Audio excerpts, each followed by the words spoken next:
Good morning, mister. So you brilliantly overcame the negative mini break with the victory in Bologna. What does the clash with Lecce represent? And in your opinion, can we still call it a relegation clash or have the terms changed? Well, break, mini break, I don't know. All I know is that we have a path that must lead us to earn a certain number of points to achieve the goal we want. And from this point of view, there is not a single day of a single week that we don't think about doing it in the best possible way. So as for the upcoming match, well, it's a team that is fighting for the same goal as us. And so we are facing a team that is fighting for our goal. The difficulties in a match like this are completely different, but they are not lower in the sense that when you face teams that are fighting for other goals, they certainly have quality, but they also have the arrogance to play, knowing that they have values, dirinka. When you face teams like Solia that have a clear goal in mind, the matches become, in contrast, perhaps complicated, where there is great focus, great physicality. Above all, there is perhaps the foresight to move in the right way, to build a game along the way, to manage emotions differently. But beyond the fact that we are facing a team that is fighting for our goal, our identity must never change. We simply need to recognize the opponent's abilities in order to try to limit them and be able to express ourselves, as I always say. Mauro Maffezoni. Good morning, Coach. First of all, I would like to ask you how the team is doing after the match in Bologna, how you worked during the week. And then a consideration, after 2 months in which you have also had to struggle a bit, perhaps with some forced choices in some departments. Players have returned in the last 2 games, and therefore, how important is it to have alternatives, to be able to make choices, to have the famous 2 players per position that you spoke about in the last press conference? How much does that count? Okay, thank you. But even here in the championship, the last 10 months, there will always be times when you have more options and times when you have fewer. It's part of the disqualifications, injuries, and form. So I wouldn't focus so much on the fact that in some games you might be missing an extra player, but rather on the ability that we must have through work to be able to bring everyone to the same level of conviction and condition. This allows us to give everyone the right playing time, to make everyone feel involved in our objective, and above all, to be able to exploit everyone's qualities up. It's certain that when the squad is complete and you have 2 options for each role, this can also happen during the game. As I always tell you, the ability is to maintain a level of intensity so that if one player has given everything they can, you have another who can do the same. This allows you to be even more competitive. The team is working with great dedication. You'll understand that you've accustomed me to this in the discussions we have in the pre-match press conferences. For us, it becomes very interesting to extend, the general communication. So with you guys, you are the ones who have accustomed me. I never use cliches or commonplaces, and it's not like if you're coming off a win, you prepare the wall differently. On the contrary, I believe that our path, the process of the path we have to take, is cyclical, and therefore, from a cause, an effect is born, a new cause is born, a new effect is born. From this point of view, we are always there, maniacally trying to improve ourselves. I mean, it's not enough to maybe manage to get an important win or where you can't get points. We don't think about it in those terms. We know that it's the sum of every single action, of every single training session done to the maximum that will lead you to achieve what you want. And so for us, nothing changes. We always prepare each week, trying to get it into our heads that there are things we can improve. We still have a lot of room for improvement. There are things that we already do well with quality, and there are opponents who change in terms of dynamics and ways of behaving on the pitch. And so our process is to put maximum enthusiasm into preparing for each game, each match, and then try to unite with our fans through a concept of empathy, of dragging them along and being dragged along. And I believe that this is fundamental for us. We will try to do this until the end. Giorgio Barbieri for the Gazzetta dello Sport. Well, congratulations to the technical staff for preparing for the match in Bologna and to the players for interpreting it in that way.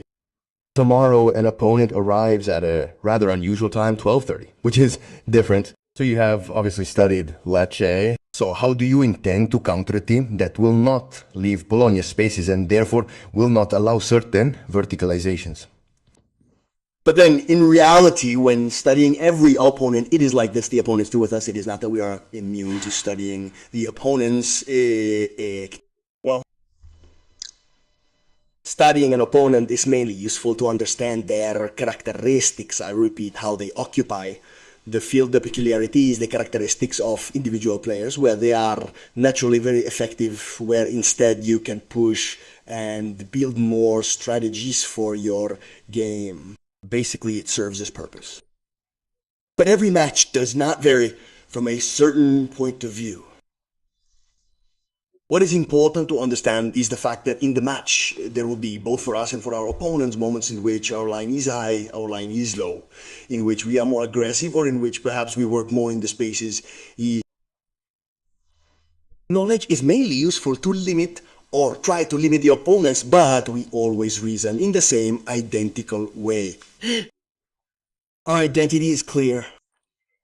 Maybe in certain matches we manage to implement it better and we do it with more quality, and therefore perhaps we collect more, but the state of the match varies from quarter of an hour to quarter of an hour. But the thing is, we have to be absolutely convinced of what we're doing, understanding, and I stress this point, that a single victory doesn't automatically equate to mental strength or a completely altered public perception of who we actually are. Likewise, a single defeat doesn't invalidate our ability to perform or to authentically express our identities.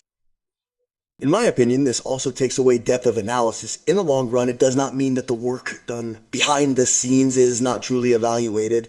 Instead, the work done is constantly the same. Application on the pitch, desire and will to express oneself, great respect, humility, because every coach, every opposing team you face is capable of putting you in difficulty, but we are training ourselves from this point of view too, regarding emotions, which are trainable just as much as the physical one. And therefore, we do not want to lend ourselves to feeling more or less capable based on a single result.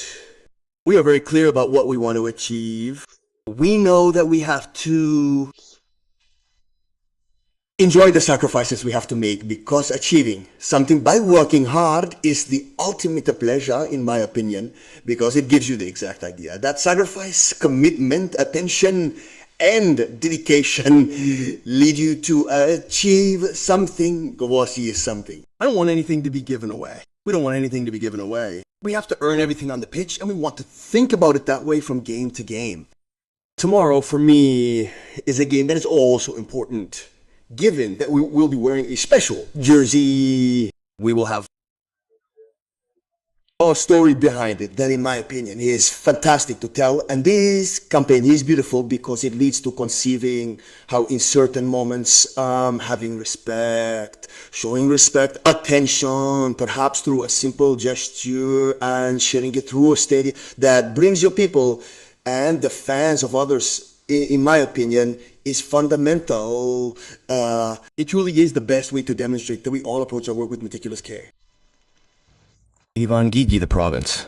Yes, mister. In this regard, let's also remember a statistic that is, Losini hasn't seen a win since August on 29, but that's not the problem. Clearly, just look at the standings. I also remember that Lecce, however, has earned most of its points, precisely in those so-called direct clashes. That is, against teams fighting for the same objective. Francesco's team has collected many of the points it has today. Yet, Lecce boasts 4 consecutive years in the prestigious Serie A. Comparing the history of Lecce to that of the Cremonese, we would inevitably find ourselves at a disadvantage. Legge punteggio. We are, after all, in our very first year in this league. Our primary focus is on achieving our immediate objectives and laying the groundwork for a sustainable future in the competition. Right. Lecce is a team accustomed to these types of head-to-head matches, and it's a team coming from a recent, although only 4-year history of 3 successive relegations, and consequently we fully know that Lecce is a competitive team capable of presenting you with difficulties, but we also know very well that everything we have achieved to date has been the fruit of immense commitment. Alle. So not only is it not a given to demonstrate what we have achieved so far, but it is not enough, because we still have to demonstrate something else. And so matches like Pisa, Genoa, Parma are all matches where we are facing teams at the moment, Lecce itself, who we will meet, who are fighting for our objective. Then you can get points against them, better, because obviously you not only provide continuity, but in some way you take something away from someone else. Our goal isn't simply to take something away, rather we want to focus on achieving victory, irrespective of the opponent. Conquering through great direction, ideas, organization, and deep sacrifice. And that is what we want to do tomorrow. And then, even though Lecce is a competitive team, you already have experience of it in past championships, and so we know all this. But we want to use this match to try to give ourselves some satisfaction, to convey the right messages, and to and to show that, I repeat, for us, sacrifice is a privilege. Well, Mister, I go back to Bologna to ask you a question for the future. Well, one of the teams, or perhaps the most praised team of the last 12 months, fought the most.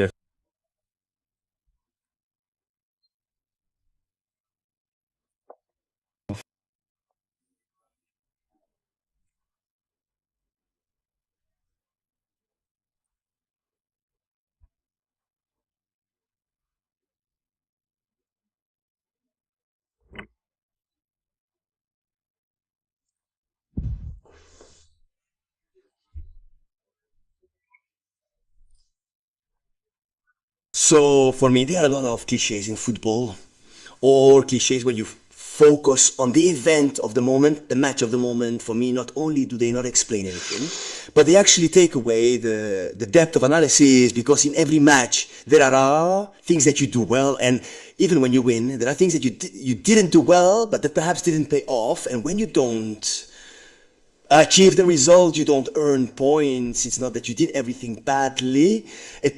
There are things that you did very well and others that you didn't do, but perhaps you paid for them. So in my opinion, it's not so much the episode, the single match, but it's the process and the path that you choose as a mental activation of saying where I want to go, what I need to do to get there. And it's the sum of every single training session. The only certain thing that we need to know is that there's not a single day when we shouldn't work hard. We're gratified, of course, to know that people might appreciate what we're currently working on, what we've already accomplished. However, this positive feedback is insignificant when compared to the considerable amount of work still waiting. And so it is so simple for me from a leadership point of view, but it is also simple for you. I understand that narrating what is around us must be emotional, but we only benefit from this emotion when there is a deep thirst for analysis on our part, and when our audience sees that regardless of the result. We do everything we can to achieve and to gratify them. Well, for me, this is important. I don't waste my time reading about the rest, frankly. Well, Mister, I know you don't like talking about individuals, but going back to our old press conferences in which we often discuss things, because you had physical problems during the training camp at the beginning of the season. You repeat several times, I still have to meet Barbieri, I still have to see him on the pitch, I am curious to see him. Well, you had spent some words for everyone, but not for him yet. Okay, now you've met him. He played, in my opinion, an amazing match in Bologna. You were asking for an opinion on him. I suspect that despite your very serious nature, you probably missed the last post-match press conference which was held in Bologna. Because not only did I talk about Barbieri, but I did it in projection, not to praise one of my players. Regardless of what my players do, I praised them before, but because I've known them as men and I'm getting to know them as men.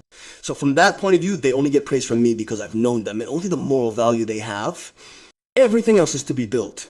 As far as Barbieri is concerned, I believe he is making good progress. I see him as having extremely promising potential on par with that of his teammates, and I firmly believe that unlocking or enabling a player to showcase their complete potential requires 3 essential elements. Great dedication, certainly from the player. First and foremost, so their hunger, their desire to improve the coach's ability to dedicate time, to give them opportunities and the environment in which they grow and live, because in my opinion, this makes a big difference.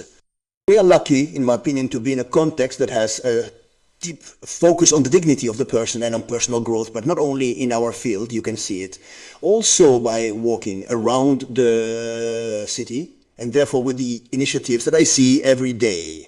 And so from this point of view, for me, it is essential that the players understand that this is an environment that can mature them, improve, and they just have to continue to dedicate themselves as they are doing, because no one will give them something more if they are not willing to put in a huge sacrifice behind it. There are no shortcuts, and I will continue to say it. Everything you achieve is achieved only because you are willing to do everything and more. The end. This week, Vardy has been rightly talked about for his brace for the third goal that, in my opinion, was amazing. For the way in which the ball was created, which went in between the post and the defender. Okay, but see, when we analyze that particular play, you can almost say that they used absolutely every method in Cremone's playbook. Ball from Bianchetti, who is a defender, pass to Barbieri, who is a midfielder, a winger, and a goal from Vardy. So the discussion you were making about the group, the growth of the group, also involves these things. That is the compactness of knowing what to do on the pitch. But it is obvious that from an organizational point of view, this is the coach's responsibility as far as describing what his idea of play is concerned. Clearly, the coach is not a body in itself. And it is not that he is more important. That is, every now and then we give a lot of importance to the coach, when in my opinion he has it in key moments, some key moments of the season. The coach can contribute, can have his importance. Doubts exist. Therefore, in the description provided previously, there are certain key stages or moments involving the ability to increasingly and more effectively understand the available resources and to subsequently enable them to perform optimally. However, the process itself also emerges, if one prefers, as a unitas multiplex. Everyone can evaluate it however they want, but I have individualities and I have to try to make them cooperate to obtain a common idea, basically. This credit goes to the player's application. I can only offer my perspective, sharing openly and pointing out areas for improvement. We had talked about it. Currently, I think we are undergoing a period of improvement that necessitates a really significant effort. This is because the key lies in the details, small nuances, really. Therefore, the crucial ability to recognize the optimal moment for attacking the opposing defense is a detail born from the collective perception of the 11 players on the field, often moving with a sense of unity. It also depends heavily on the decisiveness of a single player. All of this can be continually improved, and perhaps the improvement is born and truly becomes so when you manage to do it over and over again. Therefore, I say that every match is essential for us to put ourselves to the test to find out whether the approach we've taken is now integrated with the necessary awareness if in some fields we might still struggle to achieve certain results or to articulate others. So, in my opinion, it's a continuous process, and it's right that our ambition should be to never stop learning and improving ourselves. Then, we'll see what we achieve at the end. Yes, mister. You've already answered me in part, because you always talk about work based on meaning, but also when you come here to talk here now and then, you have topics that you carry forward for a couple of games and then change them. For example, you caught us off guard before Bologna by saying welcome to an opponent like Bologna when we were all here waiting for more words. Maybe, unfortunately, Bologna is coming. Things like that.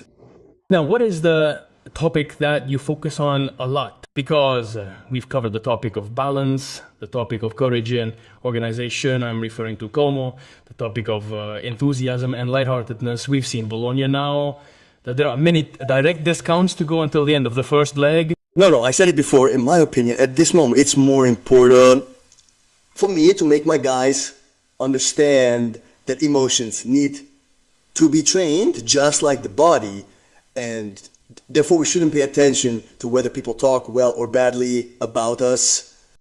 We need to have a fixed idea in mind, which is the one we've declared ourselves to be, the one we work for every day, and regardless of the opponent that arrives, because every opponent will bring their own complications, qualities, they'll force you to read things differently, the different adaptations, but that doesn't mean that the only way to show that you believe in what you do is to train every single day, in every single thing you do, to go to the test of the game, and that has to be a pleasure.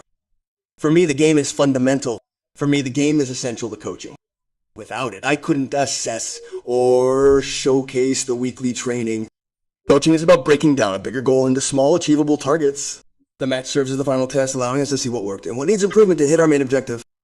No matter what complications it may bring, but I also know that if I put the right emotions, the right balance in these emotions, I can express myself and I can continue to make progress towards my goal. So I don't worry about who arrives because I already know that everyone is strong. It is my aim to concentrate on the presentation of my team and on what I want to show the people who have come to watch the match. And I want this symbiosis. I've been telling you this since day one because for me it's essential to go on the pitch and see that the people who come to watch us can get excited. That us can get, I'm not telling you something silly, I get excited just telling you this, so I want this, I work on this. And in my opinion, emotional balance makes the difference. The power of emotions as a signal is significant. Finding balance and understanding how to embrace and effectively utilize them contributes to personal growth. Growth. It is not just technical or tactical. The improvement is mental and emotional. There are many areas that we would miss talking about.